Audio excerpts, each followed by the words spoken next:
That's too round and grab. I know.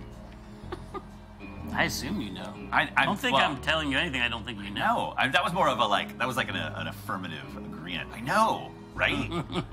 Totally. I know, right? Also, how about this pole that's not connected to anything? No, that's just psychic. It's just psychic. It's some psychic residue. All right, we should go. Are we ready? Are we on? Are we on? Should I talk? There got all this. Hey, Psycho Backers! Welcome back to Psychonauts 2 update number... Whatever. Yeah. I'm Tim. This is Zach. Hello. We are going to talk about... last episode, we showed the first playable... Early days. We showed a block mesh, what we call White Box 1. So if you do this with our heads, maybe... they'll edit it so it's we're remembering... Oh, that was crazy. Early version of a lot of the Quarry area. And you can see all of the player interactables that Raz can climb around on. Is this the Rocket League section where the jet hits the soccer ball around? Yes, this is going to be our mini game where you We're not really doing that. No. It's actually a 20-sided die, and it's a giant piece. Oh, it's so weird and ugly. Really, okay, but now... I remember what it looked like. It was been working on it for a while. Yeah. And first playable, we'll explain what that is. So first playable is, we did a couple of art tests. Some of the stuff that we had shown in the past for Psychonauts were just art tests. They weren't real shippable areas for the game that we intended all the systems to be working in, all the gameplay to be working in. They were tests. And so this first playable is the first time we've taken a designed chunk of the game and tried to sort of push it through the pipeline and get it fully arted. It's not shippable. It's nowhere near shippable. It's sort of, I would consider it, it's like a pre-alpha. There's a lot of work to do on it. Pre-alpha. Pre-alpha.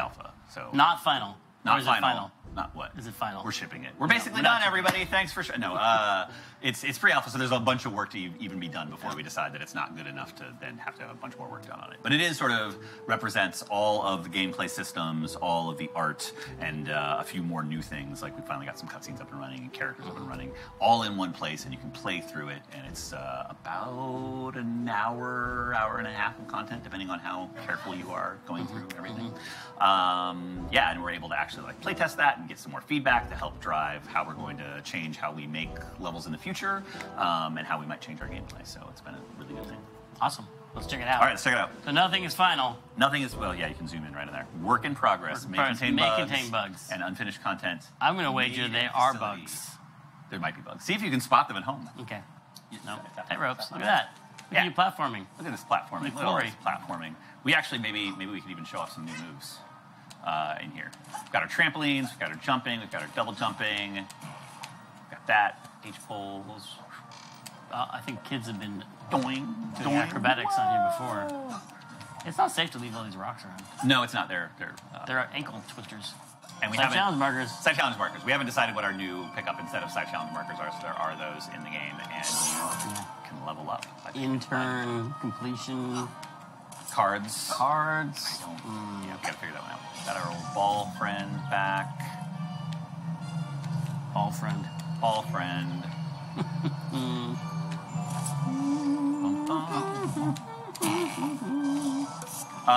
What is that music we're hearing, Tim?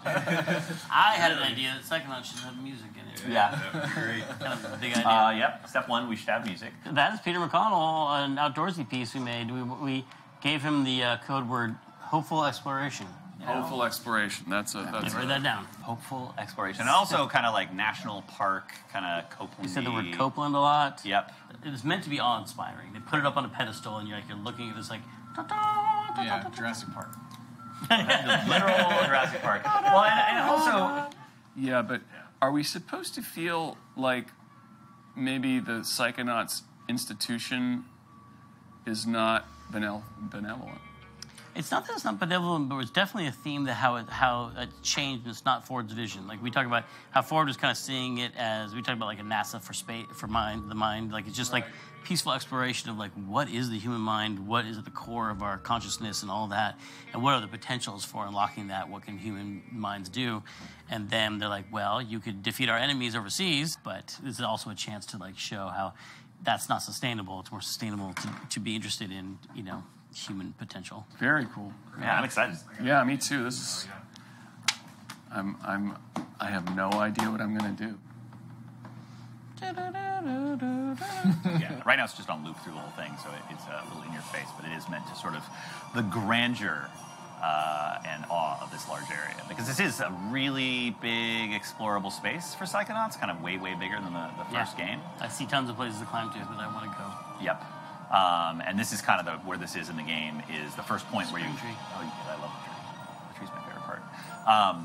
The first time you've sort of gotten, the game opens up, you've gotten through the initial tutorials and your first big mission, and sort of this is the beginning of kind of Act 2, where you've got this big open quarry space to explore outside the base, and it connects to other places in the HQ and surrounding environs, which we will not talk about or spoil at this point. And you leveled up while moving around on a crane. He's multitasking. That's part of the advantage of being a psychic. Should we talk about goats? You want to talk about goats? Oh, what's that? It's a goat! Woohoo! Hi, goat. Hi, goat. Let me see his face. Oh, cute. He's got creepy goat eyes, because goats have devil eyes like that. Okay, so that goat was drawn by Scott. Yep. Modeled by who? Modeled by Zara. Oh, Zara. Yeah, and then animated by Ray. Ray actually, because Ray doesn't work on site, he works in Utah now. Yeah. Hello, goats. So Ray actually went to a goat farm. There's a goat farm nearby his house, because that's what Utah is mostly full of, I guess. And he went to go look at real goats and how they actually That's why that behave. goat looks so real. Look how you just did that. All right, wait for it. That's a special detail. Goat butthole. That's exactly the intended use of the first-person camera, right there. There is a normal map for goat butt there, too. Some good goat tormenting. You can carry the goat with you. Get your goat buddy. Oh, we already have to have achievement. Carry a goat through the Carry a entire goat through the game. entire game. Can goats swim? No! It's terrible. What are you doing? It's dark. Yeah. Currently, they're just docile. Okay, do we talk about TKing them like Velcro onto the wall so you can write dirty words on the wall? And take a There's screenshot. simpler ways to do that than goats. Takes 9 goats to say the F word. You're gonna need more than 9. I've done a lot of goat porn. Yeah. Graffiti. Goat porn graffiti. You get that? Yeah. The jet looks pretty good, The though. jet looks good. Hey, look, Sasha. So, sorry about what happened on those are the temporary pickups. We all make Yeah. mistakes. Sasha's... That's our new Sasha camera. model, and he's got his Yeah. sweet, Yeah. crazy headgear on, and you can hear Rusty's voice. Especially if the roulette wheel is a double Hear Rusty's voice? No, Rasputin, that the human mind is not a plaything. That's not Stephen Stanton's voice of Sasha. That is Dave Russell. Dave Russell, the placeholder voice. Who built Sasha and does his voice. He basically is Sasha. Hey, Rusty. Just this. What's your problem? Okay, this is cool because this is our first cutscene. I Hey, think. look, Sasha. I'm really sorry about what happened on the casino mission. We all make mistakes, Rasputin. I just hope you learned something from it. Yes, that the odds always favor the house, especially if the roulette wheel is a double zero. No, Rasputin, that the human mind is not a plaything. We're writing a bunch of cutscenes Yeah. at the beginning of the game. I'm starting to get my writing groove for the game. That's right. It's fun. It's easy to ignore like the milestone of your first of anything in a game. Yeah. Like there's so much work that leads up to your first cutscene getting in the game. So many things have to work before that happens. Oops. Oh, you got hit by a rock. I thought you were a rabbit squirrel. I hear more temporary dialogue. It is more temporary dialogue. That's actually, I don't know if we're spoiling it. That's Raz's sister taunting him, his older sister. Which, if you have, do you have an older sister? Me? Yeah, too. Yeah. Okay. Yeah, that doesn't come from nowhere. Yeah. So they did it for a minute. What is the worst thing your older sister ever did to you? Let's see, what else? Ooh, What other- elevator. Can we get an elevator? What other exciting thing should we show off in here? I love the wall jump. Wall jump's great. You can jump. These are weird thermals. Get over there. What else? What is good? that big thing? Which thing? This thing's a spotlight. What's It's a big spotlight in front of the base for when they have movie openings. That would be scary to do in real life. This tree. Jumping to the end of a thing like that and then... Oh! Missed it.